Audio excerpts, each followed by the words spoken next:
गावामध्ये विविध विकास कामाच्या भूमिपूजन, उद्घाटन, लोकार्पण सोहळ्याच्या निमित्तानं उपस्थित आहोत। मला आज या सोहळ्यामध्ये उपस्थित राहण्याचं भाग्य लाभलं। खरं तर सांगायला आनंद वाटतो की गुळणथोडी गावाने अतुलला बिनविरोध देऊन अतिशय मोठं काम केलंय। मोठं काम असं की याआधी देखील मी काही कार्यक्रमांना उपस्थित होतो की सिमेंट बंधारे असतील काय असेल अतुलच्या माध्यमातून अतिशय मोठं काम झालंय।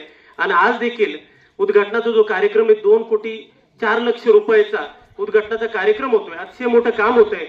आपण अतिशय हिरा निवडलाय आणि हे करत असताना अतुल माझे जे ताकद आहे, अतुलला ज्या तालुक्यात मध्ये नेतृत्व करण्याची संधी दिली युवक अध्यक्ष म्हणून आपले लाडके विकासाचा वादा अतुल दादा ज्याप्रमाणे आपण म्हटलं जातंय, आदरणीय आमदार अतुल शेठ बेनके साहेब यांनी आपली सर्वांचे एक कर्तव्य आहे की आपण सर्वांनी आता येणाऱ्या विधानसभेमध्ये अतुल शेठ बेनके साहेब यांना भरभरून त्यांची पेटी कशी जाईल आणि मोठ्या मताधिक्याचा विजय कसा होईल हे पाहिलं तर आजची विकास कामं खरोखर सार्थकी लागतील असं मला वाटतं।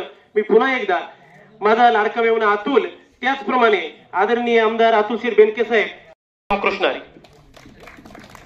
धन्यवाद जालिंदर साहेब। यानंतर मी